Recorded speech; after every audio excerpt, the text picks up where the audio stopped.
গাজা যুদ্ধের সংবাদ প্রকাশের ক্ষেত্রে জেনোসাইড, এথনিক ক্লিনজিং, প্যালেস্টাইন এবং অকুপাইড টেরিটরির মতো বেশ কিছু শব্দ এড়িয়ে যাচ্ছে নিউ ইয়র্ক টাইমস। ফাঁস হওয়া তাদের একটি অভ্যন্তরীণ নথিতে এমন তথ্য উঠে এসেছে। অলাভজনক সংবাদ সংস্থা দ্য ইন্টারসেপ্ট ওই নথিটি প্রকাশ করেছে।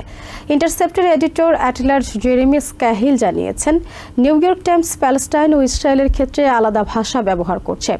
প্যালেস্টাইনের সাংবাদিক ডালিয়া হাতুকা অভিযোগ করেছেন, গাজায় যা ঘটছে পশ্চিমা গণমাধ্যমে তা পুরোপুরি উঠে আসছে না।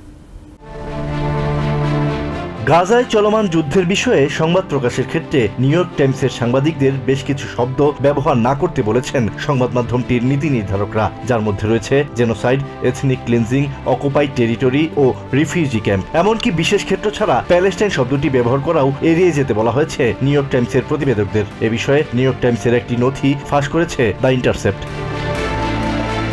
প্রতিবেদনটি তৈরির সঙ্গে যুক্ত ছিলেন ইন্টারসেপ্টের Washington DC bureau chief Ryan Grim এবং editor at large Jeremy Scahill. The হিলকে দেয়া সাক্ষাৎকারে জেরেমি বলেন, আমেরিকার বেশিরভাগ সংবাদ মাধ্যমেরই নিজস্ব সম্পাদকীয় নির্দেশিকা রয়েছে। ইসরায়েল গাজায় গণহত্যা চালাচ্ছে, খুব কম সংবাদ মাধ্যমই এমন প্রতিবেদন প্রকাশের অনুমতি দেবে। তবে নিউ ইয়র্ক টাইমস ক্ষেত্রে আরও এক ধাপে গিয়ে তারা ইসরায়েলের বিরুদ্ধে গণহত্যার অভিযোগ আনা কোনো ব্যক্তির সাক্ষাৎকার পর্যন্ত প্রকাশ করছে না।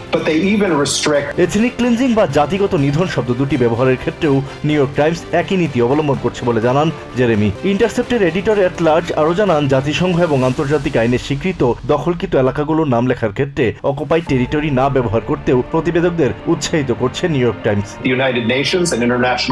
বিশেষ ক্ষেত্রে ছাড়া প্যালেস্টাইন শব্দ ব্যবহারেও নিউ ইয়র্ক টাইমসের সম্পাদকদের আপত্তি রয়েছে বলে জানান জেরেমি। তবে আশ্চর্যের বিষয় হলো, প্যালেস্টাইনের কোনো নাগরিকের অপরাধের বিষয়ে সংবাদ প্রকাশের ক্ষেত্রে বিদ্বেষমূলক ভাষা ব্যবহারে নিউ ইয়র্ক টাইমসের কোনো সমস্যা দেখা যায় না।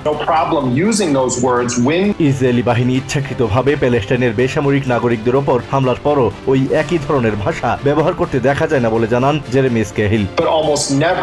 প্যালেস্টাইনের সাংবাদিক ডালিয়া হাতুকা বলেন, প্যালেস্টাইনে যা ঘটছে তার অনেক কিছু পশ্চিমা সংবাদ মাধ্যমে উঠে আসছে না। তিনি বলেন, গাজায় কি ঘটছে তা জানার জন্য পশ্চিমা সাংবাদিকদের ওপর নির্ভর করা উচিত না। Asad real, TVN 24 news desk.